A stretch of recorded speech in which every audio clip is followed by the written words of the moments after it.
Tu as une question? Oui, une petite question. Alors forcément, on pose surtout des questions sur la dernière présentation. On va penser aux autres. Oui, j'ai une petite question quand même sur le terme d'empoisonnement. Bon, c'est pas une surprise, parce que c'est quand même un terme très fort. Hein. On pense les gens ils sont tous morts ou quasiment, ou alors ils en ont échappé de justesse. Est-ce qu'il n'y a pas des termes plus soft du genre contamination, etc., qui seraient plus adaptés? C'est une question. Hein. Ouais, bah, je ne vais pas rentrer dans ce débat, vous êtes compétent que moi sur ces questions-là. En tout cas, c'est des termes qui sont donnés dans ce rapport, dans cet atlas d'usage des pesticides. Je pense que c'est aussi un atlas qui est là pour faire acte et on va dire un peu aussi pour provoquer, c'est certain. Ouais, je ne peux pas dire plus que ça. Il y a le terme souvent maintenant qui est envoyé d'imprégnation. Bah oui, ça préjuge pas des effets parce qu'il y a de tout quand même dans les imprégnations. Oui, je voudrais quand même sur cet aspect-là, si je fais le corollaire avec les problématiques de pollution des sols, donc là c'est assez clair la différence entre contamination et pollution. Je pense que contamination ça ne remplace pas bien empoisonnement. La contamination c'est juste le fait qu'il y ait une intervention humaine qui génère la présence de quelque chose qui est susceptible d'avoir un effet toxique sur un organisme vivant, que ce soit l'homme ou d'autres. Et la pollution, c'est qu'il y a un effet avéré. Et donc, dans le cas des pesticides, je pense que Fabrice l'a dit, c'est de manière globale, on peut clairement dire aujourd'hui qu'il y a des pesticides qui génèrent des effets, c'est-à-dire qu'il y a une contamination et que ça génère des effets sur la santé. Ça ne veut pas dire que dans toutes les conditions, pour toutes les pratiques et pour toutes les molécules phytosanitaires, c'est le cas. Mais donc, du coup, je pense que le terme empoisonnement, qui, à mon avis, je n'ai pas la définition parfaite en tête, mais je pense qu'il y a une notion de, à l'insu de ce que souhaite le consommateur, la personne qui ingère l'aliment en question. Je pense que c'est pas faux de dire ça. Ce qui est faux, c'est de le généraliser comme un fait tout le temps vrai, quoi. En médecine, on n'utilise pas ce terme-là en médecine, mais c'est vrai que si on dit empoisonnement, c'est quand même grave. Hein. S'il y en a réchappé, c'est bien. Oui, ah oui, madame, oui. Oui. Attends, Anne-Marie, une minute. Le micro arrive.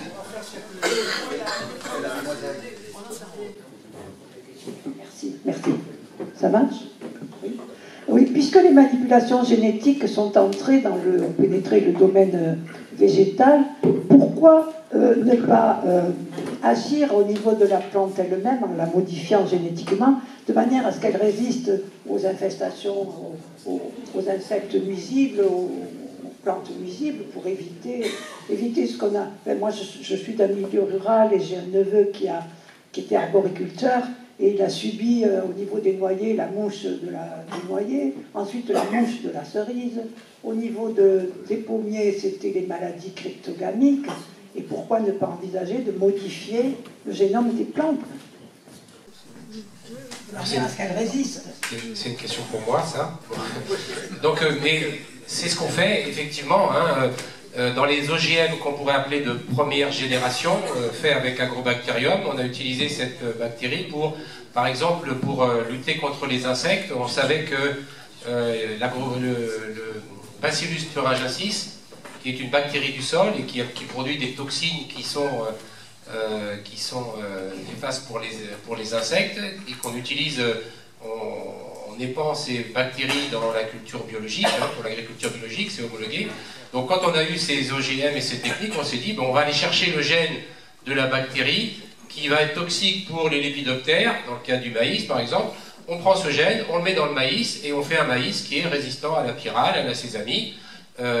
C'est le fameux Monsanto 810 qui a été au début autorisé en Europe. Après, on n'en a pas voulu en France. Il n'y a qu'en Espagne et au Portugal où ils ont ce Monsanto 810. Et donc, on a maintenant des maïs qui résistent à la pyrale, à la sésamie. L'avantage de ces OGM de première génération, c'est que comme on a la résistance à ces insectes-là, on n'a pas besoin de passer d'insecticides. Donc on économise sur l'insecticide, sur le passage de tracteurs pour le tassement du sol. On peut laisser les maïs jusqu'à maturité pour les récolter avec une bonne maturité d'humidité, parce que du coup il n'y a pas de dégâts en finale, en fin de croissance d'insectes, alors qu'en France On attend pas trop parce que en fin de culture, il y a les insectes qui viennent faire des trous, il y a les champignons qui prennent la place, etc. Donc pour éviter ça, on récolte un peu plus tôt et puis on sèche le maïs. Alors qu'en Espagne, on laisse pousser le maïs jusqu'à maturité, on n'a pas besoin de traiter, on n'a pas besoin de le sécher, et on n'a pas l'impact des champignons qui viennent dans les trous des insectes qui peuvent produire des mycotoxines. Donc quand on regarde le bilan de ce Monsanto 810 qui est résistant à la pyrale, à la sésamie, avec ce gène de bactéries qu'on a mis dans le maïs pour le rendre résistant, par rapport à une autre culture, bon, il n'y a pas de photo, c'est l'expérience qu'on a aussi, ben oui, pourquoi pas. Ça, c'était les OGM de première génération, et il y a beaucoup de plantes qui sont résistantes à des virus, à des insectes, de cette façon-là. Avec les nouvelles techniques d'édition du génome, j'en ai parlé un petit peu vite, mais on a beaucoup de travaux qui permettent aux plantes de résister aux champignons. Parce qu'on a découvert en faisant le séquençage des génomes qu'il y avait, par exemple chez le blé, des gènes de sensibilité, j'allais dire, des gènes qui ne sont pas des gènes de résistance aux champignons, mais qui sont des gènes qui permettent aux champignons d'infecter la plante. Des gènes, si on supprime, si on inactive ces gènes de sensibilité aux champignons, on rend la plante résistante simplement en modifiant le gène qui permet aux champignons de rentrer dans la plante. Et donc, en regardant avec ces techniques d'édition du génome, on comprend qu'on peut optimiser le génome existant du blé, et en inactivant ces gènes de susceptibilité, on permet à des plantes de résister à l'oïdium. Les Chinois ont fait ça, parce que les Chinois, les Américains, ils ont déjà pris leur décision sur la réglementation, et ils ont dit c'est bon, c'est pragmatique, on y va. En Europe, on est encore en train de discuter, donc quand on va avoir finalisé ça, encore dans 2-3 ans, c'est en discussion actuellement, on va être dépendant des Chinois et des Américains qui ont pris le devant et qui ont commencé à prendre des brevets et à faire de l'innovation là-dessus. Et voilà, si on inactive ces gènes de susceptibilité, on rend les plantes automatiquement résistantes.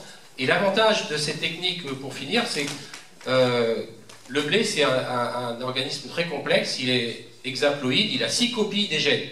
L'avantage avec ces techniques d'édition du génome, c'est comme pour votre traitement de texte, vous allez chercher dans tout votre texte toutes les typos, tous les erreurs que vous avez, et vous allez toutes les corriger.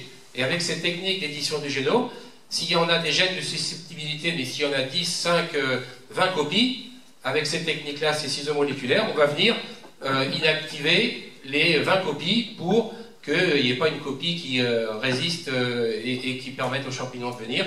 On va inactiver tous ces gènes et on va rendre le blé résistant à l'oïdium. Et c'est des choses qui sont évidemment en contribution avec l'agroécologie, et plutôt que d'avoir des intrants extérieurs qu'on met pour protéger les plantes, on rend le programme génétique suffisamment performant pour que les plantes résistent d'elles-mêmes et soient capables d'éviter le champignon ou l'insecte ou le virus. Oui, Fabrice veut apporter un complément. Oui, là tu dresses un tableau très, très positif. Je pense qu'il faut quand même moduler un peu l'apport. Ça marche sur certains, voilà, sur les success stories là que tu viens de donner, mais c'est pas toujours le cas. Et on voit quand même qu'il y a quand même des contournements de résistance qui sont souvent avérés et regardés et remarqués dans les agroécosystèmes de ces plantes qui pourraient être résistantes. Voilà, donc ça c'est le premier point. Et le deuxième point, c'est que ces technologies-là ne sont pas forcément... on ne peut pas les appliquer partout, et notamment sur des petits systèmes de culture ou des petites, on va dire des plants qui ont peu d'intérêt au niveau international. Donc la question de la dimension du marché va être très importante. On va dire que les firmes, je ne sais pas si je me fais comprendre, mais les firmes, on va dire, vont investir sur ces créations variétales avec des outils technologiques très, très performants, et ne pourront pas le faire sur toutes les espèces du monde. Et donc, on a quand même une question derrière de souveraineté alimentaire globale. Voilà, on ne se nourrit pas que d'une seule espèce ou de 2 ou 3 espèces. On a quand même une alimentation très diversifiée. C'est un petit peu la même problématique pour la pharmacie qui n'investit pas, l'industrie pharmaceutique n'investit pas dans les maladies orphelines. Attends, il y a Mathieu qui veut... Ça a changé. Excusez-moi, juste pour... Je voudrais finir comme sur un autre point.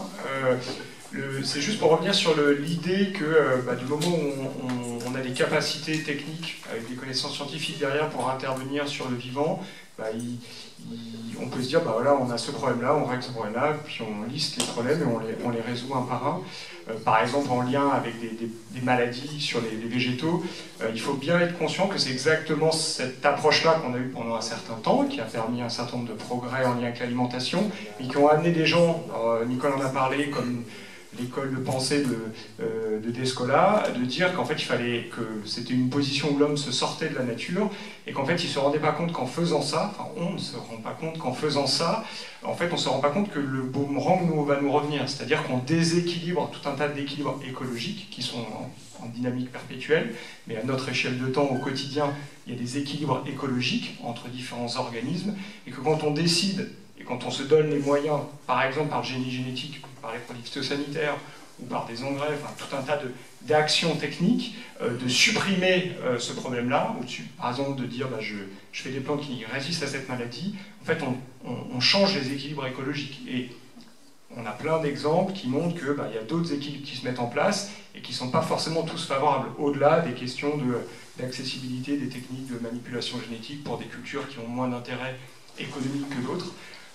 La question des équilibres écologiques est au moins aussi importante à considérer. Et c'est ça l'idée qui est derrière la pyramide qu'a montré Fabrice, c'est-à-dire que si on ne peut pas intervenir avec une technique parfaite qui va régler le problème d'une manière définitive, souvent en fait les méthodes de résolution, donc ça va revenir beaucoup je pense dans nos discussions, c'est un ensemble de pratiques qui rentrent dans le contexte de la table ronde qui est l'ensemble des pratiques agroécologiques. Il y aura de moins en moins de problèmes pour lesquels il y aura une solution unique, définitive. Pour la plupart des problèmes aujourd'hui, il y aura un ensemble, une panel de réponses dont il faudra certainement en mettre plusieurs en œuvre pour répondre aux questions et certainement des réponses différentes suivant les contextes. Ici, on passe par la complexification en fait, des réponses. Par rapport à l'agriculture intensive qui était quand même assez unidimensionnelle, fertilisants, pesticides, mécanisation. Maintenant, on passe par des panels de solutions qui demandent une mise en œuvre, qui demandent quand même une formation, une connaissance scientifique des mécanismes de régulation qui est quand même très profonde, beaucoup plus profonde que ceux que traditionnellement on mobilisé dans le cadre de l'agriculture conventionnelle.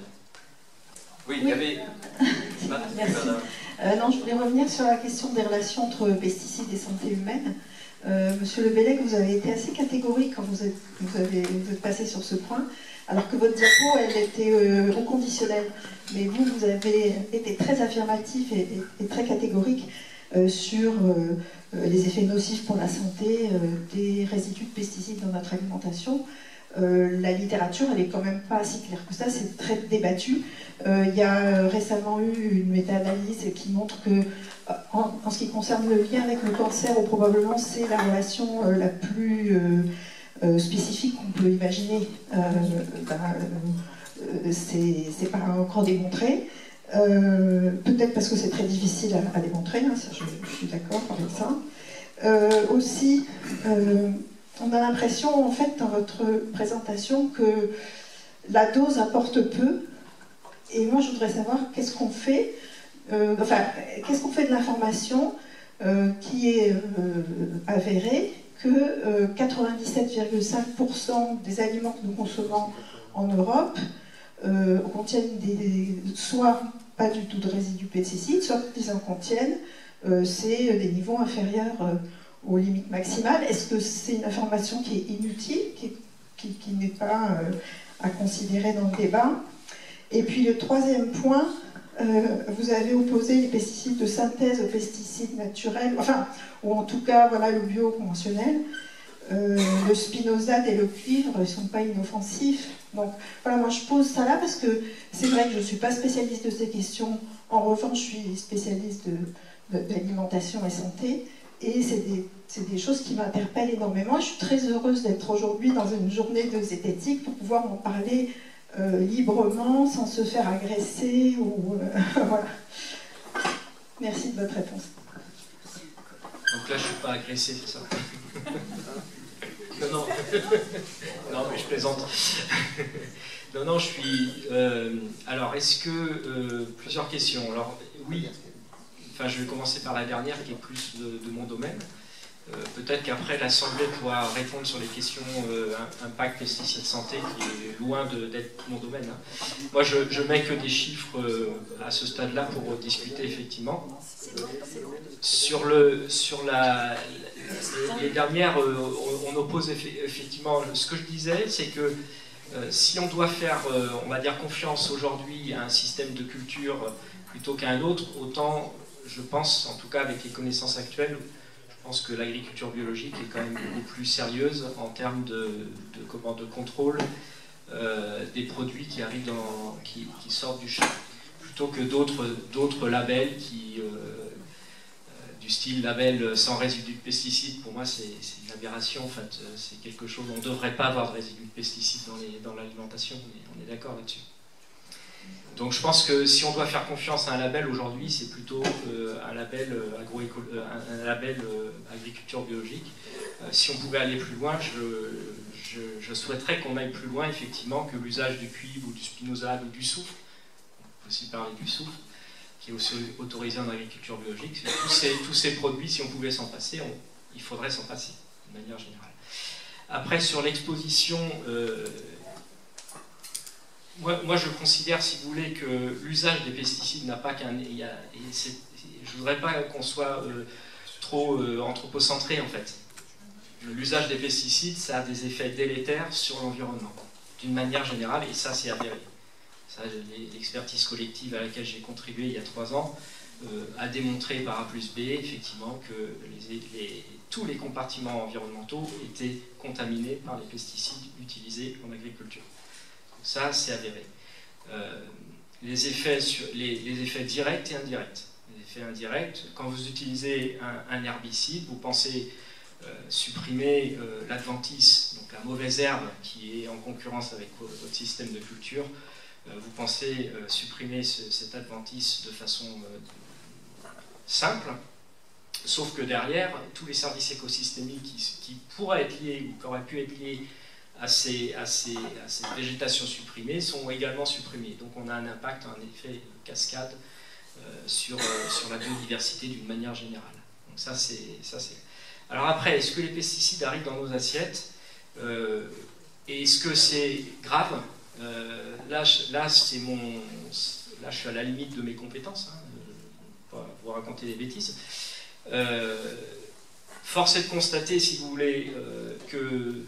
Alors peut-être pas dans les assiettes, mais en tout cas dans le verre d'eau, force est de constater aujourd'hui que la plupart des nappes sont contaminées par les pesticides quand même. Hein. Et que pour rendre consommable l'eau avec des limites acceptables, qu'on a déterminées de façon, je ne sais pas comment d'ailleurs, pour rendre consommable cette eau, parfois soit on la traite, soit on la dilue avec de l'eau qui est non contaminée. Donc il y a quand même un vrai problème. Il y a quand même un problème, on consomme des pesticides de façon régulière. Alors le lien avec la santé, c'est pas mon domaine, mais c'est compliqué. C'est compliqué. Alors on a des empoisonnements en toxicité aiguë, voilà, c'est assez simple à faire la relation. Il y a des morts dans le monde liées à l'usage même des pesticides, et là c'est souvent des producteurs qui sont les premiers concernés. Après, tout ce qui est maladie chronique, honnêtement, c'est compliqué, vous voyez bien. On peut prendre l'exemple du chlordécone, de la molécule du chlordécone aux Antilles. Aujourd'hui, la médecine montre qu'il y a effectivement des relations entre l'usage de cette molécule et certains types de cancers, mais on n'arrive pas à condamner les fautifs, entre guillemets. Donc vous voyez, c'est pas si simple que ça. Donc moi, je suis plutôt sur le principe de précaution, c'est-à-dire, moins on va en utiliser, mieux ça sera, et puis moins ça se retrouvera dans nos assiettes, mieux ça sera aussi, à mon avis. Oui, mais ça, c'est différent. Là, vous tenez compte de la dose. Quand vous dites moins on en utilise, mieux c'est. On avait l'impression que votre présentation, c'était plutôt, il faut s'en passer. Ah ben, je pense c'était un peu une provocation, effectivement, mais je pense qu'il faut s'en passer, oui. À quel horizon, on a quand même un système, Nicolas l'a bien expliqué, hein, on est aujourd'hui sur des agro-écosystèmes, plutôt des agro-systèmes qu'on souhaiterait agro-écosystèmes, qui datent et qui nous ont permis de mieux produire et de façon évidente. Ça va être dur de se passer de ce modèle-là, mais il faut prendre le virage, je pense. Alors à quelle échéance, je ne sais pas. En tout cas, nous on y travaille. À mon niveau, à moi, ça fait déjà une quinzaine d'années que je travaille vraiment précisément sur ce sujet-là. Il y a des inflexions qui se font. Je pense qu'il y a un moyen assez simple, c'est d'interdire les pesticides. Peut-être un peu catégorique, mais c'est un moyen qui est simple de ne plus les utiliser. Et une fois qu'on est devant le mur, il n'y a plus de possibilité d'utiliser des pesticides, et bien là, je peux vous assurer qu'on va trouver des solutions. Et aujourd'hui, on a des solutions sur beaucoup de systèmes de culture, mais comme les produits sont encore autorisés, on les utilise. Et les producteurs ont raison de les utiliser. Je voudrais juste apporter un élément, alors pas pour répondre à est-ce qu'il faut décider de se passer totalement, partiellement ou pas du tout des pesticides, mais je voudrais rappeler quand même la position en France des grands instituts de recherche qui interviennent sur les aspects agronomiques, des instituts publics de recherche. L'INRA est en tête, mais on a aussi évidemment le CIRAD, le l'IRD par exemple, et un certain nombre d'universités. Le CNRS intervient aussi pour partie sur ces thématiques. La position des scientifiques français est relativement claire, et je pense qu'elle est en bonne partie en adéquation, Fabrice le confirmera ou pas, mais avec la communauté internationale, c'est que si on pouvait s'en passer, ce serait mieux. En ayant une vision complète, y compris, je suis parfaitement d'accord avec ce que vous dites sur, oui, la dose, ça doit être considéré, c'est-à-dire qu'on peut peut-être tolérer une partie de pesticides dans l'alimentation ou dans l'environnement, tout en considérant ça. Les faits clairs sur un certain nombre de problématiques environnementales et sanitaires liées aux pesticides, et il y a suffisamment d'exemples, amènent la communauté scientifique de manière générale, ça ne veut pas dire qu'il ne peut pas y avoir des contextes particuliers où la réponse serait un peu différente, mais à suggérer que si on pouvait se passer des pesticides, ce serait mieux. Voilà. Enfin, ça, je pense qu'on peut le dire quand même de manière assez claire. C'est l'avis majoritaire et de loin de la communauté scientifique. Oui, mais vous présentez un planisphère avec une augmentation sur certains continents de 100%. Donc ça ne va pas dans le sens, je veux dire, on n'entend rien. Excusez-moi, il y a 2 micros qui circulent là, alors on le donne au fur et à mesure. Ah, monsieur, il ne veut pas. Merci. Oui. La question, c'était que je présentais une planisphère avec une augmentation. C'est une réalité. Voilà. Si vous prenez, j'ai pas mis de chiffres de la France. Hein. En France, c'est 40 000 tonnes de substances actives qui sont utilisées chaque année.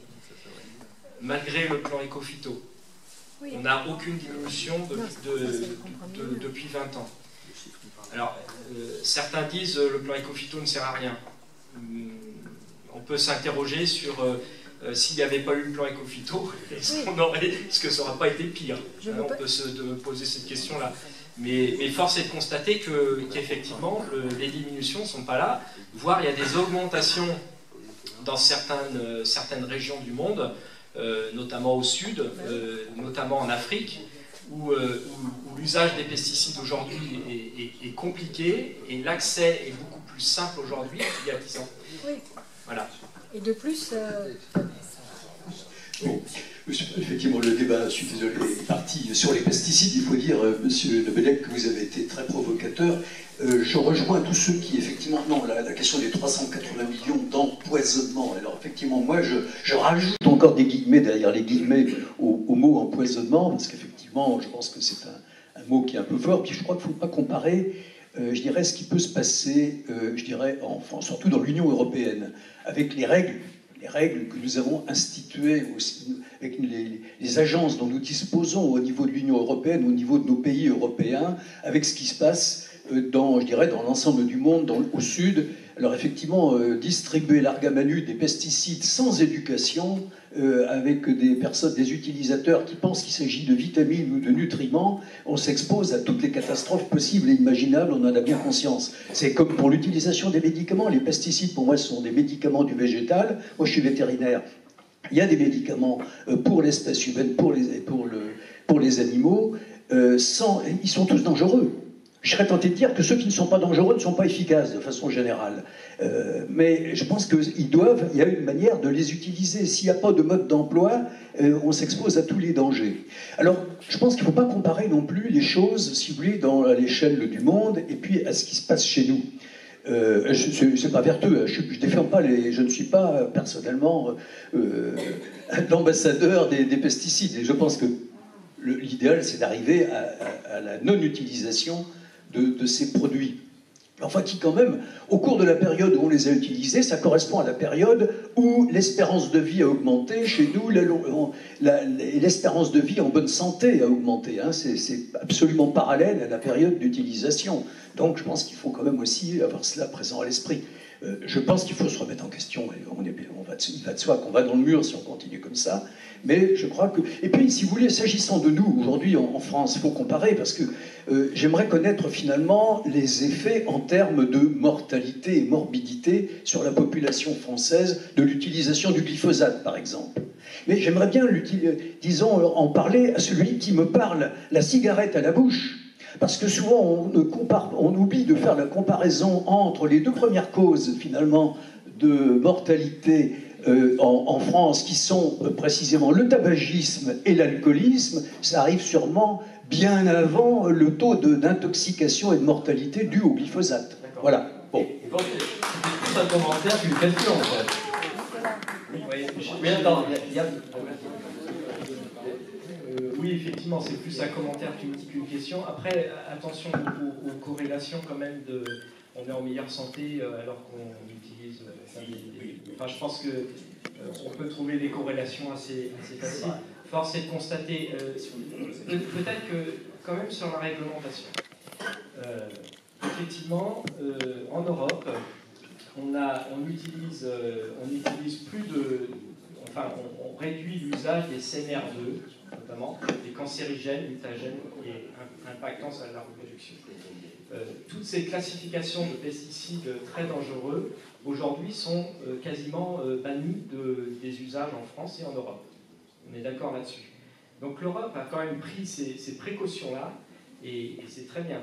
Sauf que ces pesticides aujourd'hui sont toujours fabriqués en Europe et exportés dans les pays moins regardants. Et ça m'interroge. Quelque part, ça m'interroge. Après, c'est peut-être aussi un peu trop simpliste de dire que les producteurs qui utilisent les pesticides au sud ne savent pas, n'ont pas les précautions d'usage, grossièrement ne savent pas lire. Enfin, c'est pas vrai. C'est vrai pour certains, c'est pas vrai pour d'autres, etc. Je pense qu'aujourd'hui, ils utilisent ces pesticides parce qu'ils ont des contraintes sur leurs agro-systèmes et que c'est plus simple d'utiliser un pesticide plutôt que une myriade de leviers agroécologiques qui sont plus compliqués à mettre en œuvre. Donc je pense qu'il faut former, il faut insister là-dessus, et c'est notre rôle, je pense, mais c'est vrai en France aussi. Hein. Notre rôle est d'accompagner les producteurs au changement de pratique. Accompagner les producteurs pour qu'ils utilisent moins de pesticides d'une manière générale, et ça sera le bienfaiteur pour tout le monde finalement. Oui, il y avait une question. Il y a Pierre qui lève la main depuis longtemps. Là. Non, c'est Pierre depuis le début, il lève la main. Oui. Par ici aussi, voilà, Nicolas Bricas, à mon avis, l'avis de Nicolas Bricas serait quand même très intéressant. Non, c'est juste un petit point à propos de la remarque de Nicole sur la question de la dose. Il y a quelques années, j'ai organisé une table ronde pour l'interprofession des fruits et légumes en France sur la question de la toxicité des pesticides. Donc c'était beaucoup des gens de l'INSERM et des universités qui travaillent vraiment sur la question.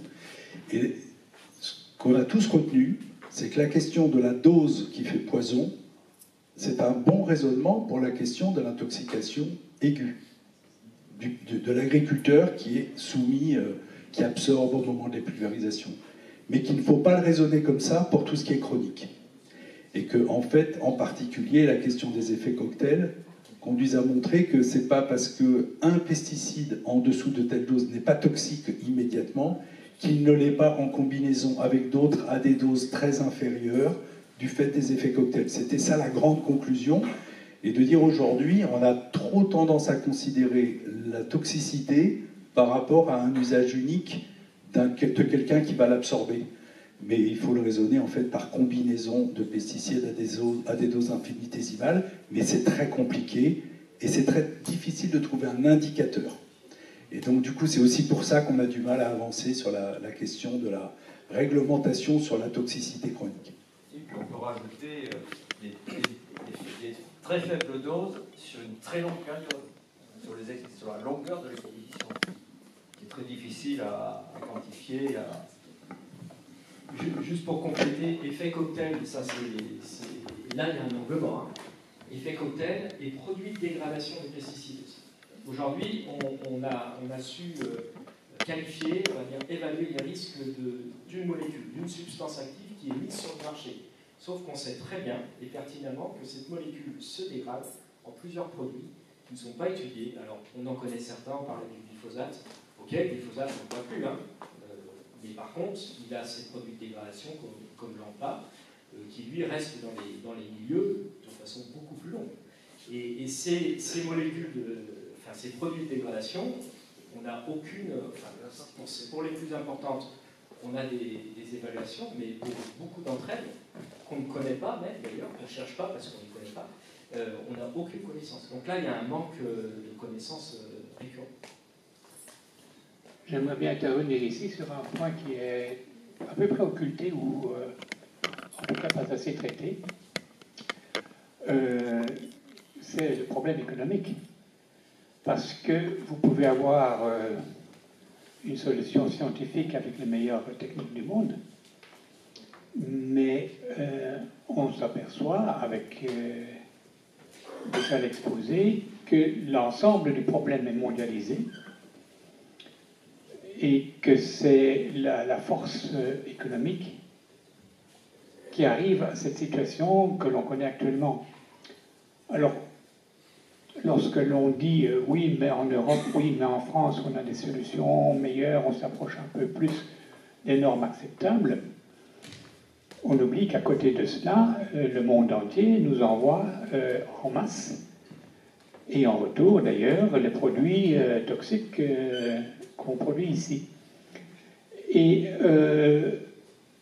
donc on peut avoir les meilleures solutions pour faire une belle économie ici en Europe, elle sera quand même écrasée par l'ensemble des marchés que nous avons conclus dans le monde entier. Et donc c'est ce système économique qu'il faudrait faire apparaître dans le débat, parce que ce ne sont pas seulement les solutions scientifiques que nous pouvons produire, et c'est heureux qu'on arrive à approcher de certaines solutions. Si ces solutions ne sont pas reliées de façon très intime avec le système économique dans lequel nous vivons, on n'arrivera quand même pas à une solution. Ces molécules, ces produits de dégradation, on n'a aucune, pour les plus importantes, on a des évaluations, mais pour beaucoup d'entre elles, qu'on ne connaît pas même d'ailleurs, qu'on ne cherche pas parce qu'on ne les connaît pas, on n'a aucune connaissance. Donc là, il y a un manque de connaissances récurrent. J'aimerais bien intervenir ici sur un point qui est à peu près occulté ou en tout cas pas assez traité. C'est le problème économique. Parce que vous pouvez avoir une solution scientifique avec les meilleures techniques du monde, mais on s'aperçoit avec déjà l'exposé que l'ensemble du problème est mondialisé et que c'est la force économique qui arrive à cette situation que l'on connaît actuellement. Alors, lorsque l'on dit oui, mais en Europe, oui, mais en France, on a des solutions meilleures, on s'approche un peu plus des normes acceptables, on oublie qu'à côté de cela, le monde entier nous envoie en masse, et en retour d'ailleurs, les produits toxiques qu'on produit ici. Et donc on peut avoir les meilleures solutions pour faire une belle économie ici en Europe, elle sera quand même écrasée par l'ensemble des marchés que nous avons conclus dans le monde entier. Et donc c'est ce système économique qu'il faudrait faire apparaître dans le débat, parce que ce ne sont pas seulement les solutions scientifiques que nous pouvons produire, et c'est heureux qu'on arrive à approcher de certaines solutions. Si ces solutions ne sont pas reliées de façon très intime avec le système économique dans lequel nous vivons, on n'arrivera quand même pas à une solution. Je n'ai pas d'éléments de réponse, je ne suis pas économiste, donc je ne vais pas apporter de réponse sur le fond. Je voulais juste souligner que l'économie est une science. Certes, elle n'est pas présente en tant que discipline dans les gens de la table ronde, mais c'est évidemment pris en compte. Enfin, Nicolas en a parlé dans son introduction sur les questionnements autour de la répartition de ce qu'on appelle par exemple les chaînes de valeur dans la production agricole, bon, voilà, qui est une partie des éléments de réponse sur lesquels je ne suis pas compétent pour en parler, mais en tout cas, c'est pas du tout oublié, pas plus que dans les questions, puisqu'il était beaucoup question des pesticides, des questionnements analyse bénéfice-risque. Dans la plupart des analyses bénéfice-risque, il y a bien sûr la dimension économique qui est prise en compte. Et donc oui, là, ici, on n'aborde pas en termes de compétences autour de la table ronde, mais c'est évidemment pas une dimension qui est oubliée des travaux scientifiques. C'est-à-dire que la science donne un avis, et également la communauté scientifique donne aussi un avis en intégrant les considérations d'ordre économique. Oui, Gilles. Ouais, juste pour compléter peut-être sur le côté économique, merci de le souligner, c'est très important. Alors il ne faudrait pas simplifier le message, en tout cas mon message concernant les agroécosystèmes beaucoup plus complexes, etc. Cet aspect économique à l'échelle du système de culture et de l'exploitation, on le prend en compte par des analyses multicritères. Et effectivement, les producteurs engagés dans nos travaux, on ne les oblige pas.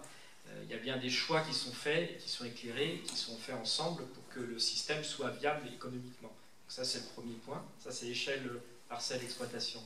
Après, sur l'échelle mondiale, là, c'est plus compliqué, effectivement. Je parlais de l'effet boomerang là, tout à l'heure sur des produits qu'on produit en Europe et qu'on exporte et qui finalement nous reviennent sous la forme d'alimentation. On peut parler de la banane, mais il n'y a pas que la banane. Hein. Là, on a un système aujourd'hui qui pourrait nous aider, mais qui est très peu activé, c'est les clauses miroirs. Au niveau européen, je ne sais pas ce qui bloque, peut-être que Nicolas pourra nous dire pourquoi ces clauses miroirs ne s'appliquent pas aujourd'hui alors qu'elles devraient s'appliquer, c'est-à-dire qu'un produit qui ne serait pas autorisé en Europe ne pourrait pas... peut être autorisé dans le monde parce qu'on n'a pas cette faculté à interdire, mais en tout cas les produits qui nous reviendraient en Europe ne devraient pas contenir ou avoir utilisé ce produit en l'occurrence. Donc là, c'est pour essayer d'éviter cette distorsion de marché. C'est une réponse, mais qui est complètement imparfaite parce que, comme le dit Mathieu, c'est pas ma spécialité non plus. Oui, j'ai essayé de faire quelques commentaires, mais brièvement. Ça ne marche pas. Il n'était pas allumé. Des petits commentaires très rapides. Sur l'histoire de l'économie, c'est vrai que ce n'était pas le sujet de la table ronde. Hein. La question, c'était qu'est-ce que la science et la technologie peuvent apporter dans la mutation agroécologique. Par contre, cet après-midi, on va être plus dans la politique, etc. Donc c'était délibérément dans le sujet. Ça ne veut pas dire que ce n'est pas un élément fondamental. On est d'accord. Sur l'histoire de... C'est la dose qui fait le poison. Oui, quand même. Et c'est pour ça que quand on parle des pesticides en général et des contaminations, on mélange de tout, quoi. Il y a des choses qui n'ont rien à voir entre elles, en termes de dose, en termes de nature des produits. Alors c'est toujours gênant la généralisation des pesticides comme si c'était un seul produit, un seul truc. Et quand on a des expositions chroniques, on peut très bien calculer la notion de relation entre la dose et l'effet. Ça c'est plus compliqué, c'est tout. Hein, il y a des doses cumulées, ça s'étudie. Quant à l'effet cocktail, ça a été beaucoup la bouteille à l'encre. Oui, en médecine, il y a des interactions médicamenteuses. Quand un patient reçoit 5 médicaments, ça s'étudie. Et Et après, on l'a dans les indications de l'AMM. Il y a un travail à faire, mais il faut le faire, il faut étudier l'effet cocktail, plutôt que de dire que par principe, du coup, il ne faut plus rien faire. Et par ailleurs, sur l'histoire de la position un peu facile, je dirais, politique, de dire il faut zéro pesticide. Ben oui, tout le monde, si on peut s'en passer, tout le monde va dire il faut pas de pesticides. Enfin, qui va défendre l'intérêt d'avoir des pesticides si on n'en a pas besoin? Par contre, est-ce que le zéro pesticide ou le zéro résidu est une ligne rouge? C'est la question. Et c'est ça la question. Hein, parce que sinon, on peut prendre des positions qu'on veut. Ça, c'est pas difficile, ça coûte pas cher et ça n'engage rien. Par contre, c'est plus compliqué. Et c'est bien cette complexité qui est intéressante et qui nous intéresse, nous, en zététique, d'essayer de voir après, être un peu dans la finesse. Après, le dernier commentaire sur les maladies rares. Bon, je connais bien, je me suis beaucoup impliqué dans la gestion des maladies rares en France, et les maladies rares en France, elles sont extrêmement prises en compte aujourd'hui par les firmes pharmaceutiques, y compris les grandes. C'était pas le cas il y a 15 ans, quand j'avais démarré justement le grand événement qui mettait tout le monde ensemble, qui s'appelait Rare et qui a démarré à Montpellier et qui est repris maintenant par la Fondation Maladies Rares. Pourquoi c'est plus un problème? Au début, c'était un problème, oui. Et j'avais alerté, j'avais fait des tables rondes sur justement comment montrer aux grandes firmes pharmaceutiques que les maladies rares, il y a des modèles particuliers qui sont très différents, mais qui existent. Ben, le problème, c'est qu'aujourd'hui, dans les grandes masses, on ne trouve plus de médicaments. Hein, si on veut un anti-allergique, hein, on va rester à la cétirizine, un anti-hypertenseur, on va retomber dans les mêmes produits qui servent à tout le monde. Et c'est génériqué, etc. Et puis, il y a quand même des gens chez qui ça ne marche pas, ou même le cancer. Pour le cancer du sein, quand vous avez 80% ou 90% de répondeurs, très bien, et les non-répondeurs. Alors, on était content, on disait c'est des non-répondeurs. Alors, on avait un diagnostic. Ben oui, mais c'est pas satisfaisant, qu'est-ce qu'on fait pour ces gens-là? Donc, on sait... Et là, on est arrivé, depuis quand même pas mal de temps, au concept de médecine personnalisée. On a démembré ces pathologies. Cancer du sein, suivant les récepteurs qu'on a aux estrogènes, etc., à l'hercéptine et tout ça, on ne va pas donner les mêmes traitements. On ne va pas donner un traitement dont on sait qu'il ne va pas marcher. Et on a développé des solutions thérapeutiques pour ces sous-groupes. Donc on arrive on a créé des maladies rares dans les maladies fréquentes. Et du coup, la logique aujourd'hui, et c'est là qu'il y a des besoins médicaux, et c'est là que les firmes vont où il y a des besoins, sinon il n'y a pas de besoin, elles ne vendront pas leurs produits, hein, elles n'auront pas de bon prix, etc. Donc, on crée des maladies rares, et après on va être dans la finesse, et on va trouver des solutions. C'est compliqué, c'est coûteux, tout ça, mais c'est bien là qu'est la question. Hein. Aujourd'hui, toutes les grandes firmes sont dans les maladies rares. Hein. Même les maladies où il y a 50 patients dans le monde. Ok. Parce que les ultra rares. Voilà. Gilles, ok, pour continuer un petit peu ton raisonnement sur les maladies rares, qui avait été en fait soulevé par Fabrice à propos des petites plantes. Oui, c'est l'analogie. Oui, mais alors, les petites filières, oui. Alors là, ça peut être une question pour Thierry. Est-ce que maintenant, avec les nouvelles technologies génomiques, d'intervention génomique, qui sont beaucoup moins coûteuses que les premières générations, est-ce qu'il n'est pas possible d'intervenir économiquement sur des plantes qui sont sur des petites filières en gardant, si tu veux, les équilibres économiques? Oui, alors je voulais juste faire aussi une petite parenthèse pour peut-être clore, je ne sais pas, mais le débat sur les pesticides, mais pour juste rappeler avec ma casquette, parce que j'étais dans la gestion de projets et c'est des projets compliqués, mais quand on homologue un produit pesticide, on tient compte de certains métabolites, donc c'est pas complètement ignoré, ça je voulais le signaler. Et si on prend l'exemple du glyphosate avec le métabolite de la MPA, on n'est pas forcément au courant que la MPA il est produit par plein d'autres produits industriels, notamment les lessives. Et donc il faut éviter de dire ah on trouve de la MPA, ça vient du glyphosate. Le glyphosate donne de la MPA, mais si on a de la MPA, il y a viennent des lessives et d'autres produits que du glyphosate. Et quand on aura interdit le glyphosate, on va retrouver de la MPA, on dira ben, on n'a pas résolu le problème parce qu'on ne s'est pas intéressé à toutes les autres sources de ces produits chimiques. Et alors pour revenir sur le côté économique, c'est vrai que quand on a commencé les OGM, le principe de précaution, dans la directive 2018, où on a fait les dossiers d'homologation, on a dit il faudrait qu'on fasse telle étude, on a augmenté les études de toxicité chronique, aiguë, de toxicité sur 2 ans, etc. On a à chaque fois augmenté. À la fin, pour homologuer un OGM de ses premières générations, ça prenait 10 ans, ça coûte plus de 100 millions. Donc effectivement, rien que ces dossiers d'homologation font que les seuls OGM que les gens vont développer, c'est les grosses entreprises sur des maïs, soja, coton, pour lequel il y a une rentabilité, parce qu'il faut un retour sur investissement de ce dossier d'homologation qui est immense, qui s'est amplifié d'année en année, même si maintenant ça fait près de 40 ans qu'on a des OGM, on n'a jamais eu de problème, donc on pourrait se dire, maintenant, on peut revenir sur ces questions-là, et il n'y a pas de produit qui soit aussi testé et sécurisé que les OGM. Donc voilà.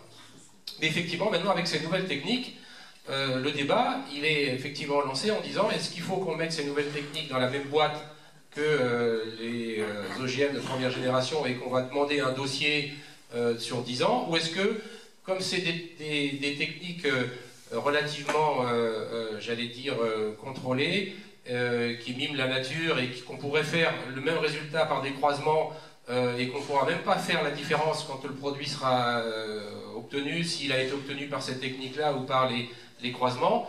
Donc il y a une grosse réflexion actuelle sur la réglementation qu'on est en train de discuter.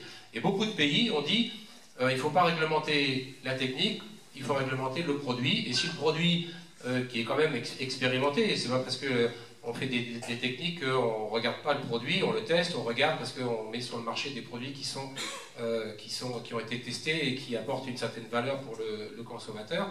Donc beaucoup de pays ont fait ces réglementations en disant maintenant les NGT, pour certaines catégories, si jamais on fait des modifications qui pourraient se faire naturellement, des mutations, si on remplace un allèle qui est un allèle dans le même pool génétique, on pourrait le faire par croisement, sauf que ça prendrait plus longtemps, ce serait plus coûteux, etc. Là, on a des techniques plus ciblées, plus rapides. Donc on se dit, ils ne vont pas être homologués. Et donc, du coup, s'il n'y a pas les mêmes dossiers, ça ouvre la possibilité de faire ces modifications sur une panoplie et sur un panel de plantes, et pour des entreprises qui peuvent se payer ce type de modification qui ne pouvaient pas se payer avant avec les OGM de première génération. Donc maintenant, c'est des techniques. Les techniques, elles évoluent.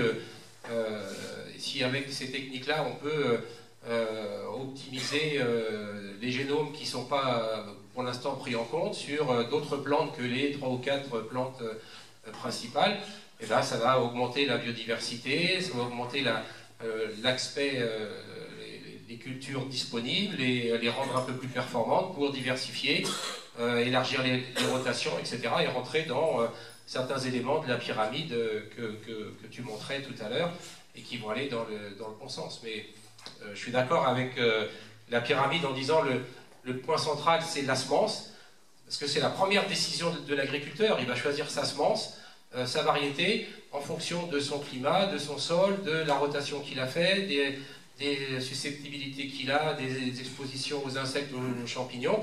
Il va choisir sa variété.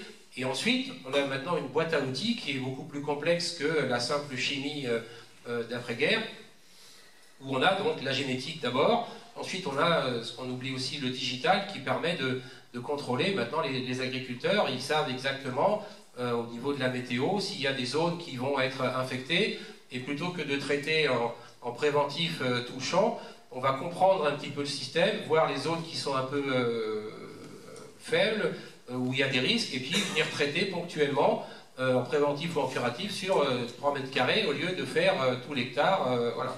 On a aussi des traitements de semences qui permettent de limiter l'exposition. Donc on a une boîte à outils, la génétique, le digital, le biocontrôle qui se développe beaucoup, mais qui est beaucoup plus complexe. Et puis, j'allais dire en dernier ressort, on a aussi les pesticides chimiques, qu'ils soient biologiques, de synthèse ou pas, donc c'est des pesticides.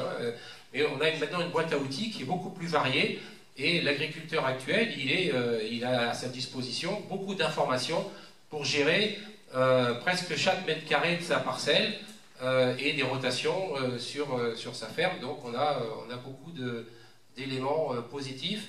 Alors ça ne veut pas dire non plus que comme on a les solutions, on ne va pas réfléchir aux questions qui nous ont été présentées en introduction par Nicolas, et de se dire c'est pas la peine de limiter, etc., parce qu'on a les solutions. Il faut bien sûr limiter et s'intéresser à tous ces problèmes-là, mais en même temps, on a aussi des solutions pour ce qui va rester, limiter encore plus les impacts et être dans les meilleures conditions. Donc, voilà.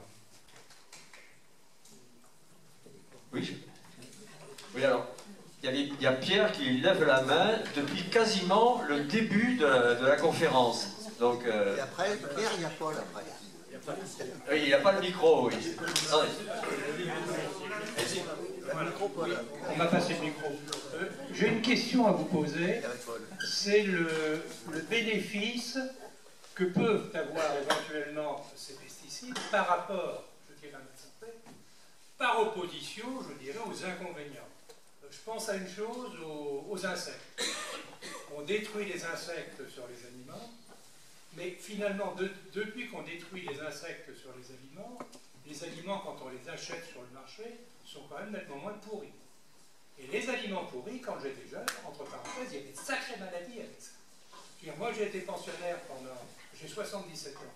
J'ai été pensionnaire pendant 5 ans. L'infirmerie, tous les jours, il y avait des personnes qui avaient des empoisonnements alimentaires. Je veux dire, et les légumes, les fruits, il fallait, bon, quand on avait une pomme, on enlevait l'endroit où il y avait un petit bout de verre. Elles n'étaient pas miraculeuses, les pommes avant. Maintenant, elles sont miraculeuses, elles ont une forme extraordinaire. Avant, il y avait de l'abîmé quand on achetait quelque chose. Et c'était valable absolument partout. Les champignons, tout n'est pas beau et tout n'est pas magnifique. Je veux dire, les champignons, le plus connu qui est vraiment dramatique, c'est la manite phalloïde, mais il y a plein de petits champignons qui poussent sur les légumes qui sont aussi extrêmement nocifs. Donc, vous avez parlé tout à l'heure de 280 ou 380 millions de personnes qui étaient empoisonnées. 185. Combien de personnes ont eu la vie sauve avec ces choses-là? C'est simplement pour établir un petit peu, je dirais, l'équilibre. C'est un petit peu comme si on disait, les vaccins, ça tue. Alors effectivement, ça tue une personne sur 1 million ou une personne sur 5 millions, mais ça sauve combien de personnes? Et c'est pour ça. Et je voulais terminer en disant, s'il n'y avait pas les insecticides, vous ne seriez pas là aujourd'hui, ici, dans cette région. Parce que cette région était infectée par les insectes au début du siècle. C'est la raison pour laquelle maintenant j'habite Sète. Une ville comme Sète, c'est pour ainsi dire pas peuplée. On a fait venir massivement des Italiens parce que les Français ne voulaient pas y aller, et après des Espagnols. Donc je veux dire pourquoi? Parce que c'est infesté par les moustiques. Quand j'avais 7, 8, 9 ans, il était impensable de manger dehors à Sète. Il n'y avait pas un restaurant sur le sol. Il n'y en avait qu'un seul. Et encore, il y avait des espèces de petits rideaux de bois pour que les mouches ne rentrent pas à l'intérieur et que les moustiques ne rentrent pas. Donc il y a eu des effets bénéfiques par rapport à ça.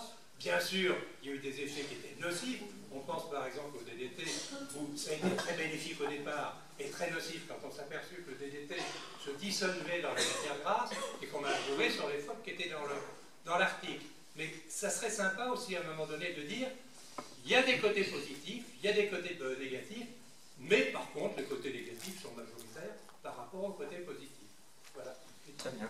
Merci pour ce commentaire. Oui. Alors... Merci. Il faut l'allumer, il marche, il faut l'allumer. Ouais. Comme ça, c'est mieux? Non. Si, ça doit être bon. Donc du coup, oui, en vous écoutant, je m'interrogeais sur les systèmes agricoles, je vais revenir un peu aux agrosystèmes. C'est vrai que tous les efforts qui ont été faits, de mécanisation ou sélection, ont conduit à une uniformisation en fait, de ce qu'il y a dans nos champs. Il y a une uniformisation génétique. Quand on parlait tout à l'heure du blé ou du maïs, on a un seul génotype qui peut faire des milliers d'hectares.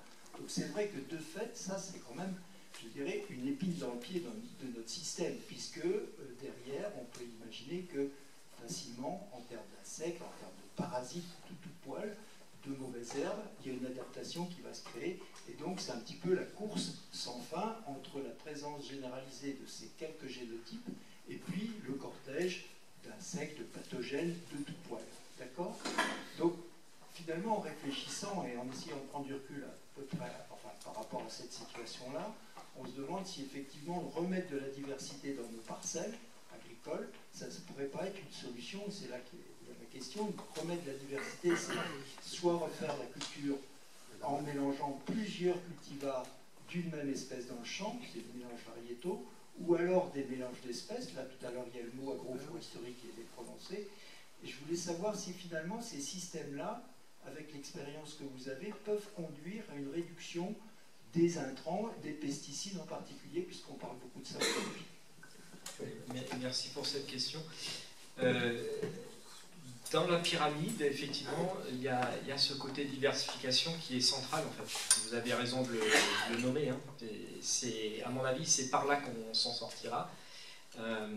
C'est effectivement arrêter de ne cultiver qu'une seule espèce, qu'une seule variété, etc. Et la diversification fait partie on va dire, de ce qui est central pour remobiliser les services écosystémiques. Services écosystémiques, si vous n'êtes pas très à l'aise avec ça, il y en a plusieurs. Le premier, c'est la production quand même. Hein. Service écosystémique de production. C'est celui qui nous intéresse parce qu'une parcelle, elle n'est pas là pour faire joli, elle est là pour produire. Mais à côté de ces services de production, il y a le service de pollinisation qui est absolument indispensable. Et plus on simplifie les paysages, moins ces services de pollinisation sont efficients. Et les insecticides ont un effet direct sur les insectes pollinisateurs, ça je pense que c'est assez avéré. Le service de biorégulation, on sait pertinemment que plus un système est diversifié, plus on va dire, complexifier les réseaux trophiques pour permettre aux ravageurs d'être maîtrisés par leurs auxiliaires des cultures, ennemis naturels. Donc on est vraiment au centre. Alors le système agroécologique doit être diversifié. Donc on diversifié, cultivé et non cultivé. Donc on parle beaucoup de bandes enherbées, de haies, des choses comme ça. Les infrastructures agroécologiques qui viennent soutenir le système et qui viennent faire des tampons entre des systèmes trop simplifiés et des systèmes beaucoup plus diversifiés. Mais c'est central, vous avez raison de le souligner. Enfin, ma question c'était, est-ce qu'il y a des retours d'expérience qui montrent que injecter de la diversité dans les parcelles se traduit de fait par une réduction des doses de pesticides? Une très très grande méta-analyse de méta-analyse. Il y a beaucoup d'équipes de recherche qui analysent à la fois sur des systèmes expérimentaux, mais aussi qui évaluent des systèmes paysans, des systèmes construits par les acteurs sur les territoires, qui montrent effectivement l'effet bénéfique de la diversification. Ça, c'est avéré. Mais c'est plus compliqué. Vous voyez bien, c'est un verger de pommier avec une variété, c'est plus simple à gérer qu'un verger de pommier. Je ne sais pas si vous avez l'occasion d'aller du côté de Gautron. Ils sont aujourd'hui en train les collègues d'INRAE sont en train d'expérimenter un verger circulaire qui entremêle les espèces dans des doubles spirales pour effectivement essayer de rompre ces problèmes de bioagresseurs. Et là, on est vraiment sur des solutions pas simples, mais techniques, mais qui montrent qu'il y a de l'efficacité là-dedans et que la vie dans le verger peut réapparaître, alors qu'aujourd'hui, la vie dans le verger, avec des indices de fréquence de traitement au-delà de 30 dans le verger conventionnel, il n'y a plus grand-chose. Hein. Voilà, donc oui, la diversification, c'est un point clé. Je me permets juste de compléter avant que vous puissiez poser votre question, vous allez y arriver. Sur l'agrobiodiversité, parce que là on est très très centré dans cette table ronde, ce qui n'est pas forcément un problème sur la question des pesticides et de l'éventuelle réduction de leur usage, mais en fait ce qu'on appelle l'agrobiodiversité, c'est quelque chose de central dans beaucoup de recherches dans les instituts agronomiques, et c'est aussi quelque chose de très important pour la santé des sols. Je vais donner un exemple, vous avez cité l'agroforesterie, qui est un des leviers reconnus dans les méta-analyses, donc des analyses très larges de la littérature, par exemple pour stocker du carbone dans les sols. Ce n'est pas le seul levier, mais c'est un levier important, et c'est reconnu que c'est une manière de le faire. Et dans les situations du Nord où on a besoin de gérer beaucoup mieux notre empreinte carbone, c'est une solution qui n'est absolument pas négligeable. Excuse-moi, je continue. Est-ce que en projection, en termes de production, des systèmes comme ça permettraient de, je dirais, nourrir la planète?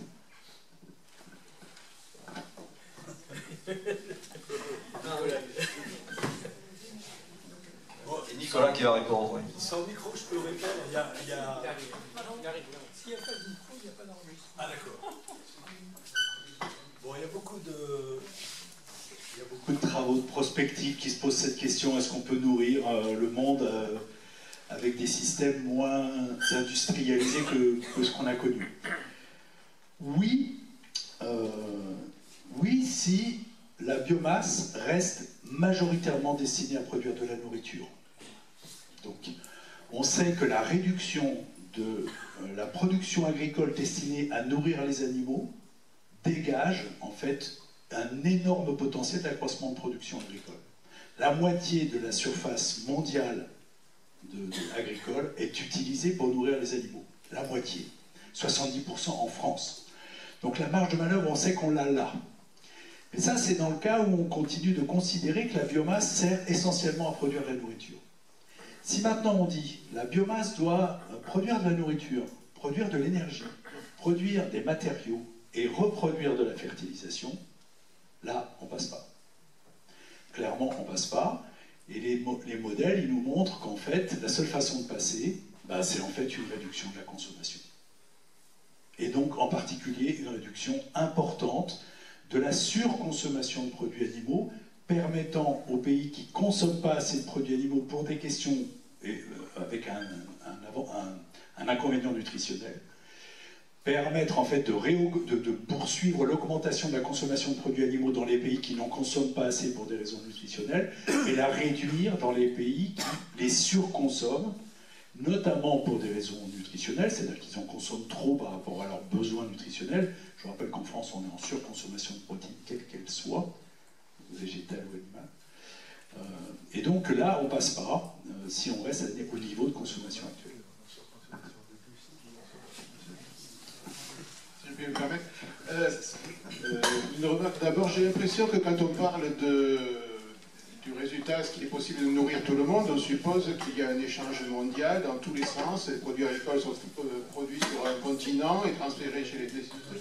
Parce que, tel que vous l'avez dit, ça ressemble à ça. S'il y a des pays qui consomment, qui consomment plus de viande et qui cultivent moins de produits végétaux, et donc il faut les faire venir d'ailleurs.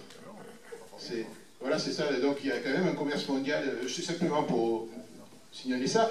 Je voudrais signaler aussi à propos de la proposition d'interdire purement et simplement les pesticides. Bon, en fixant un délai, je suppose, ça va frapper aussi l'agriculture biologique, qui sera aussi emmerdée que l'autre, parce qu'on interdit la nicotine, la pyrétrine, la toxine BT, etc. Donc il ne faut pas oublier que l'agriculture biologique aussi utilise les pesticides, venant d'êtres vivants plutôt que d'usines, mais c'est pareil. Et puis dernière chose, je suis arrivé en retard, donc peut-être que ça a été évoqué, mais on n'est pas obligé de traiter bêtement toutes les surfaces parce que c'est la saison de telle maladie. On peut attaquer la surface, traiter la surface attaquée. Il y a des agriculteurs, j'en connais un, qui font survoler leur culture par des drones, périodiquement, une caméra multispectrale, un logiciel simple permet de savoir que telle parcelle est attaquée. Et sur place, il y a des pièges à insectes et on regarde qui attaque et on traite pour ça. En particulier, l'acétamipride, par exemple, j'ai vu que ça persiste dans le sol, dans les cultures de betteraves, alors que normalement, ça doit se dégrader vite.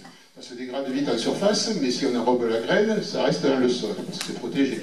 Mais on peut ne pas enrober les graines, on traite en surface, et pour minimiser la consommation, parce que effectivement, ça augmenterait la consommation, on ne traite que là où c'est attaqué. Donc il y a des astuces que j'ai l'impression qu'on n'évoque jamais. On pourrait aussi envisager cela. Vous avez dû louper la pyramide, je pense, des leviers. Ouais. Donc ça fait partie des... On va dire la surveillance des cultures. Aujourd'hui, je pense qu'aucun producteur ne traite... enfin, il doit en rester quelques-uns, mais d'une manière générale, les producteurs ne traitent pas pour traiter. Il y a bien des alertes, alors soit accompagnés par des outils technologiques qui permettent d'identifier des risques et des périodes à risque en fonction du climat, etc. Mais d'une manière générale, aujourd'hui, on est vraiment dans la protection intégrée, c'est-à-dire qu'on surveille, on déclenche un traitement quand il faut, là où il faut, pour minimiser l'usage de pesticides d'une manière générale. Soit c'est le bon sens du producteur qui vise ça, d'autant que les produits ne sont pas bon marché, d'une manière générale. Moins on en utilise, mieux c'est. On va traiter la parcelle entière et non pas la portion de parcelle. On pourrait, ça s'appelle du traitement localisé, oui, effectivement, oui, ça existe. Oui. Alors après, l'usage des drones là-dedans, c'est possible, mais c'est compliqué quand même. C'est pas pour tout le monde. Question ici, non ? Bonjour, j'avais juste une question. Aujourd'hui, on est quand même dans un système agricole qui est basé sur la monoculture et où justement il y a des modifications génétiques pour que les plantes soient plus résistantes à certaines bactéries ou certaines maladies. Sauf qu'aujourd'hui, on le voit, il y a de plus en plus de conséquences liées au dérèglement climatique. On voit avec les inondations, mais aussi les sécheresses, et les plantes réagissent très très mal à l'enchaînement de sécheresses et d'inondations qui créent des maladies. Et quand on a des cultures en monoculture, c'est toutes les parcelles qui sont touchées, alors que justement, s'il y avait plus de diversité, avec notamment l'agroécologie, il y aurait moins d'impact de perte en termes de quantité, puisque on voit bien avec le débat aujourd'hui qu'on est quand même dans une vision anthropocentrée où on parle de quantité plutôt que de qualité. Et j'ai l'impression qu'on oublie aussi dans le débat que, on l'a vu en introduction, qu'il y avait quand même assez de culture et de quantité dans le monde, mais que c'était plus une question de répartition des ressources et aussi de qualité. Et du coup, je voulais savoir, est-ce qu'il y a des études qui montrent justement l'impact des pesticides et des modifications génétiques sur la résistance des plantes aux conséquences du dérèglement climatique? Voilà, je ne sais pas si c'était très clair. Mais... Thierry, tu as peut-être des éléments? Alors le dérèglement climatique, où là c'est des choses complexes au niveau génétique, hein, parce que autant un gène de tolérance à un herbicide ou de résistance à un insecte ou les virus, on a un gène, un trait, une caractéristique, et c'est dominant, c'est un trait simple. Quand on s'adresse à des aspects comme le rendement, comme la résistance à la sécheresse, c'est très compliqué, ça joue sur tout le cycle de la plante, donc on commence à avoir des informations sur comment est-ce que les plantes peuvent être plus résilientes, réguler leurs stomates. On a aussi beaucoup d'études sur le système racinaire, parce qu'on n'imagine pas, mais à l'intérieur, comme on parlait qu'on ait un microbiote et qu'on a plus de cellules bactériennes, virales que de cellules humaines, la plante c'est pareil, elle a, notamment dans la rhizosphère, elle a un écosystème assez complexe, et on commence à l'étudier, à comprendre que si on s'intéresse à cet écosystème complexe, on peut satisfaire l'écosystème. La plante, elle exude en moyenne 30% de ce qu'elle photosynthétise dans le sol pour favoriser certains champignons, certaines bactéries, pour la nourrir et pour se protéger d'autres pathogènes. Donc ça, on commence à le comprendre, c'est très complexe. Et c'est aussi un ingrédient qu'on a dans cette boîte à outils, de se dire, on va comprendre ça et on va limiter les intrants extérieurs et essayer d'utiliser cette complexité de l'écosystème pour que la plante favorise dans le sol les bonnes bactéries, les bons champignons pour se nourrir, pour récupérer le phosphate, l'azote, etc. Et comme ça, résoudre un petit peu ces problèmes complexes. Là, il y a des études qui ont été faites sur le blé, où on a, avec l'édition génomique, créé des blés qui produisaient un petit peu plus de certaines substances comme les flavonoïdes, qu'elles excrétaient dans le sol, et qui permettaient à des bactéries de se nourrir, de se protéger, de faire un biofilm, d'être en condition anaérobie, de fixer l'azote et de nourrir l'azote. Donc on n'a pas besoin de faire des blés qui fixent l'azote avec des nodosités où il faut rajouter 15 gènes et ça va être compliqué. Maintenant, si on comprend qu'il y a des aides dans le sol avec des bactéries et qu'on peut faire un échange entre les plantes, les champignons, les bactéries, on va commencer à résoudre ces problèmes. Mais ça prend du temps. Et le problème, c'est que le temps de la sélection et de la génétique, même si on utilise ces techniques, c'est pas le même que le temps du changement climatique et de tous ces dérèglements. Donc il faut aussi essayer j'allais dire, baisser notre consommation. C'est pas parce qu'on a les solutions qu'il faut continuer à faire ça. Et donc, j'avais en tête, quand on parlait, je me souvenais d'un humoriste canadien. J'aime bien les analogies linguistiques, et qui disait, c'était un clown, il s'appelle Sol, il disait d'un côté il y a les États-Unis et de l'autre côté il y a le fier monde qui fait la disette en famine. Donc bon, c'est très... Mais alors, on peut espérer que avec les outils qu'on a de correction typographique, on va changer ça, et peut-être que aussi avec la génétique on peut aider, mais ce sera juste un ingrédient dans cette complexité des outils, et il faut avoir la vision qu'a montré de cette pyramide et de la complexité, de la diversité, et puis de la consommation, des pratiques. Enfin voilà, c'est quelque chose évidemment complexe. Juste peut-être, juste pour compléter, pour répondre à votre question, en fait vous avez la réponse, vous l'avez donnée en préambule. À mon avis, c'est les systèmes diversifiés et complexifiés qui feront face aux problèmes de changement climatique. Il y a un des problèmes liés au changement climatique qu'on sous-estime aujourd'hui peut-être, c'est notamment des problèmes de ravageurs invasifs qui frappent tous les pays et qui... même en France métropolitaine, on observe des ravageurs qui n'étaient pas là il y a quelques années. La cécidomie de la cerise, je ne sais pas qui en parlait tout à l'heure, là, typiquement, c'est des choses qui sont nouvelles et qui sont complètement liées aux échanges et au changement climatique d'une manière générale. Oui, je crois que notre présidente, depuis longtemps, demande la parole. Oui. Merci. Merci parce que c'est tout à fait passionnant ce que vous nous expliquez, et ce que j'y vois, c'est que la recherche est vraiment en pleine action, que la recherche ne cesse de produire des avancées, des découvertes qui sont les unes et les autres déterminantes, avec des points de vue également très... C'est bon, oui. Avec donc des points de vue, y compris sur nos préoccupations, sur le fait de nourrir l'ensemble de la planète. Alors, j'ai une autre question qui est donc là, quand on sort du monde de la recherche, qui est votre monde, de quelle manière ces informations, ces découvertes sont-elles connues, alors d'abord des principaux intéressés, qui sont en l'occurrence les agriculteurs, et ensuite, comment sont-elles diffusées, connues, et à quelle vitesse, et avec quel retard éventuellement, donc auprès du public et du grand public. Et ensuite, je me préoccupe effectivement de la question, puisque c'est mon propre ADN, si je peux le dire, de la question des juristes, de la réglementation et de la loi. Je crois qu'on peut comprendre en même temps à quel point, au moment où une loi, et là évidemment je trouve difficile de ne pas évoquer la loi du plomb, qui a quand même agité notre monde il y a quelques mois, et donc je dirais, on peut comprendre que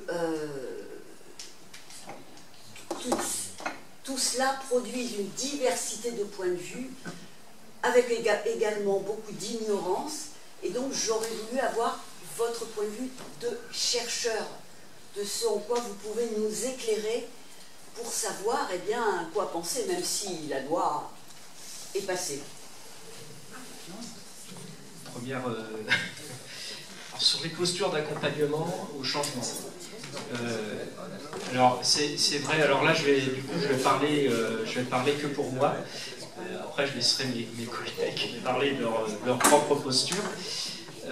Moi, j'ai une posture d'accompagnement. Moi, je suis vraiment dans la co-conception des systèmes de culture. C'est-à-dire que je sors de mon laboratoire, entre guillemets, et je suis sur le terrain avec les acteurs pour co-construire, pour construire ensemble, on va dire, des systèmes plus résilients. Donc le transfert, c'est pas un transfert, en fait, c'est un processus de conception qui implique les parties prenantes à toutes les étapes du processus. Donc on est vraiment dans des questions d'innovation partagée, d'innovation ouverte. Vous voyez ? Donc il n'y a pas je vous propose quelque chose, tenez, prenez et allez-y. C'était ce transfert top-down, je pense qu'on est passé là-dessus. Je pense qu'on est vraiment maintenant beaucoup dans ces questions de recherche participative, etc. Donc je pense que la question de l'innovation, elle est... ça se fait naturellement parce qu'on implique aujourd'hui les acteurs sur les terrains sur lesquels on travaille. La faiblesse de ça, c'est qu'on ne peut pas être partout. Donc voilà, donc on a des terrains privilégiés. Moi, je construis avec les producteurs des drones notamment autour des questions de conception de systèmes de culture agrumicole, notamment pour faire face à des maladies incurables. Voilà, donc on est vraiment dans cette posture. Juste pour terminer sur la loi du plomb, très compliqué, effectivement. Très compliqué on va dire en tout cas, nous ça nous fait faire des bonds en arrière. Hein. Honnêtement, quand on a des lois comme ça qui passent et qui sont relayés par les médias, et c'est très compliqué derrière pour revenir et refaire marche arrière, parce que grossièrement, notamment un des principes, bon, à part la système hybride, on n'en parle plus, mais la question de rechercher des solutions, des leviers qui pourraient être des substituants de l'usage des pesticides, avec les contraintes que cette loi apporte, c'est-à-dire que ce levier soit économiquement rentable, aussi performant, etc., c'est complètement impossible, on le sait, ça va être bloquant. Parce que ce que je dis, et mon discours depuis tout à l'heure, c'est de dire que ce n'est pas un levier qui va nous permettre de nous en sortir, de substituer un pesticide, c'est un ensemble de leviers. Et c'est compliqué à évaluer tout ça. Voilà. Donc pour nous, c'est très contre-productif. C'est compliqué. Je voulais juste dire un mot pour répondre à Elisabeth. Le constat quand même que font les sciences politiques, c'est qu'il y a une érosion de la prise en compte des résultats scientifiques dans la construction des politiques publiques. Très clairement. Le dernier symbole que vous pouvez en voir, c'est quand un président de la République vous dit que certains médicaments qu'on utilise tous, pour ne pas le citer, le paracétamol, va donner des enfants autistes aux femmes enceintes qui pourraient en prendre. Et on est vraiment dans un mouvement d'une part de moindre prise en compte des résultats scientifiques dans la construction des politiques, de contestation et de décrédibilisation des résultats scientifiques, notamment par d'autres travaux scientifiques ou par les fake news.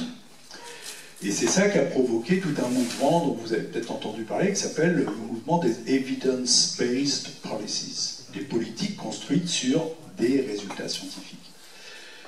Après, la question, c'est qu'on a d'un côté les résultats scientifiques qui disent qu'il peut y avoir danger, attention, il y a des choses qu'on ne connaît pas, on devrait peut-être être prudent, et une décision qui doit être de dire quelle est la limite que la société s'autorise dans sa prise de risque.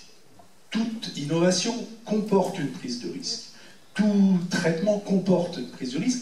Et là, ce n'est pas aux scientifiques de dire on dépasse la limite, on dépasse la ligne rouge.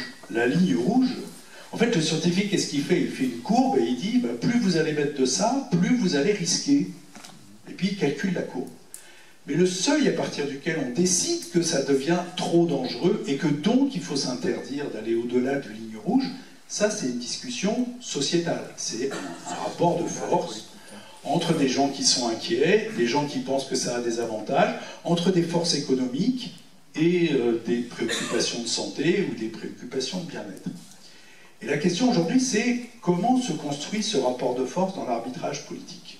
C'est-à-dire, est-ce que la construction du rapport de force est équilibrée pour permettre aux gens qui sont inquiets pour leur santé ou qui sont inquiets pour la santé de la planète, pour les générations futures et les forces économiques en présence, est-ce que ce rapport de force est équilibré pour permettre d'avoir une décision, on va dire, démocratiquement construite?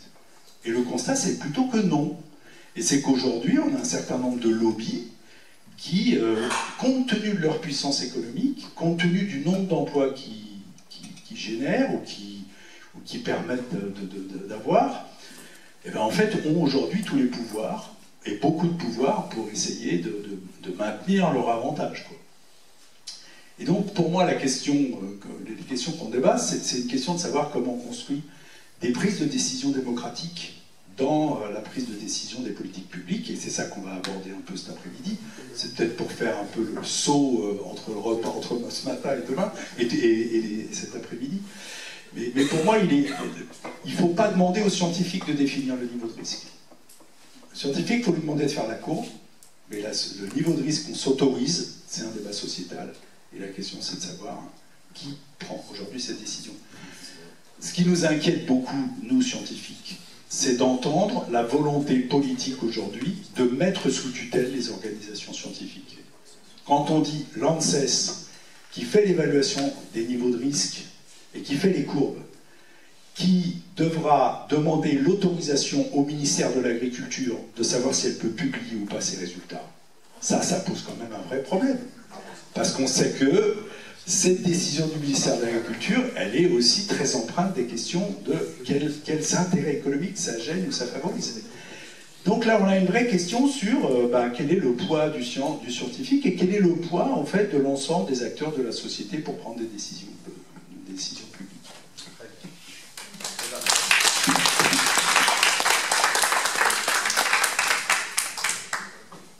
Je voudrais juste compléter.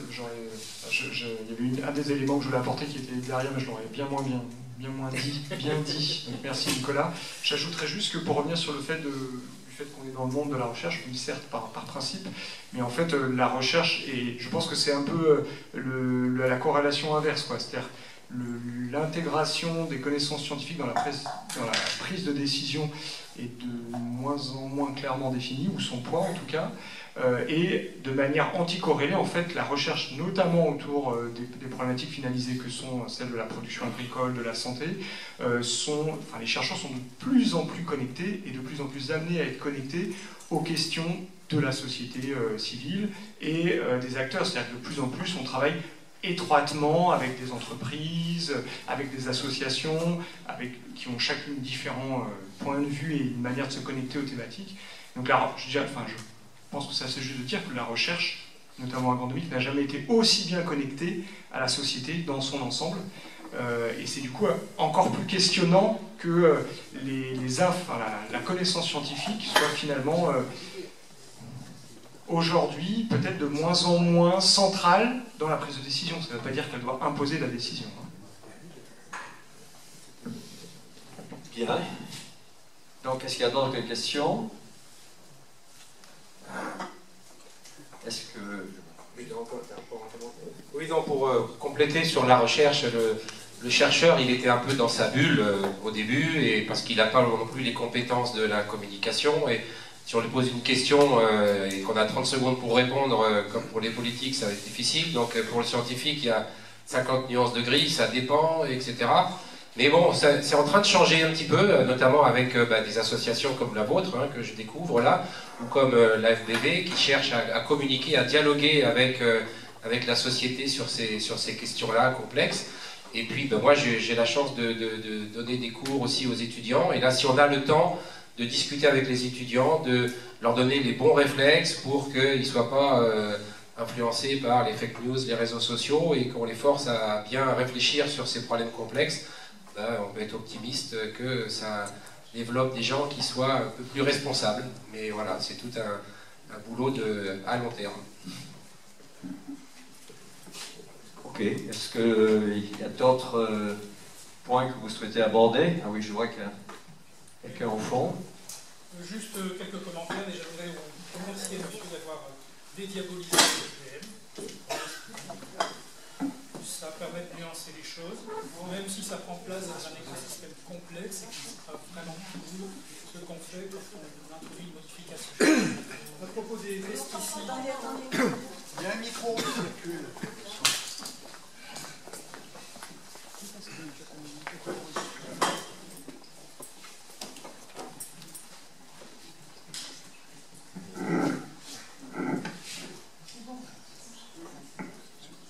Vous m'entendez? Oui. Bon, ben voilà. Par ailleurs, les pesticides, on en trouve un peu partout. Je viens de recevoir un mail là d'une association d'écologistes parlant d'études de recherche de pesticides dans les cheveux, les urines. Donc, les députés, les riverains ou les gens qui sont proches des exploitations agricoles, en particulier viticoles, dans le Bordelais, on en trouve partout. D'une chercheuse, je crois, montpelliéraine, qui avait trouvé, alors là c'est autre chose, des phtalates dans les fourmis d'Amazonie, en Guyane, d'une étude récente apparemment de la région de Clermont-Ferrand, montrant qu'on trouve selon les jours entre 6 et 140 tonnes de pesticides dans les nuages, qui vont être répartis un petit peu partout dans le monde, là où il pleut.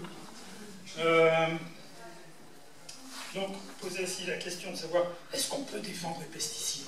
Je crois que les gens qui défendent le plus les pesticides sont ceux qui les fabriquent, qui les produisent. Et donc, des lobbies vraiment importants auprès des députés européens, qui ne sont pas tous des chevaliers blancs. Donc, question d'éducation aussi. Et puis bon, le DDT, quand il était interdit aux États-Unis, a été envoyer l'arc à Manu en Afrique. J'ai un ami qui a une cinquantaine d'années maintenant a voyagé en Afrique, et il y a une question d'éducation, de connaissance. Il voyait sur un étal dans un marché de la viande avec des mouches, plein de mouches. Il a l'air un peu écœuré. Et le boucher dit « Oh, t'inquiète pas !» Il a sorti une bombe de Flytox. Voilà. Donc quand on ne sait pas, on peut faire des conneries. Et le problème, c'est effectivement l'information, comment elle est distribuée et comment elle est acceptée. J'étais médecin, je suis retraité maintenant. J'ai vu, c'est pas un boulot, je ne suis pas sociologue, mais vraiment, on a toutes les couches de la population. Et j'ai vraiment l'impression que de plus en plus, les gens se défient de la science. Voilà, c'était juste des commentaires. J'ai pas vraiment de questions. Merci pour ce commentaire. Bon, je crois que le cheminement... Oui, tu veux encore dire un mot? Oui. Il y a un micro, oui. Sur le rôle des scientifiques. Oui, alors, les dernières minutes, parce que je crois que l'heure du repas est arrivée. Juste un petit mot sur ce sujet très important du rôle des scientifiques. On a la même chose en médecine, on a bien vu pendant la pandémie Covid-19, le rôle des experts, des scientifiques, et le fait qu'on leur demande pas seulement de donner des éléments pour les politiques et pour les décideurs, mais de presque faire les décisions. On leur dit, c'est à vous de décider, je suis l'avis des scientifiques. C'est la pire des erreurs.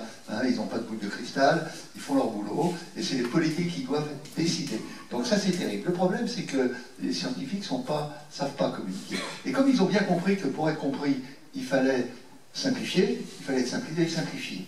Et ça, c'est un risque dans lequel il ne faut pas qu'ils tombent. Hein, il ne faut pas faire des choses très simples pour être compris, parce que là, on va dire des bêtises. Et là, le scientifique, qui est trop schématique, qui est trop simpliste, il sort de son rôle et il se dévalorise, en fait. Il se dévalorise, parce que c'est compliqué, les choses. Et c'est bien ça le problème.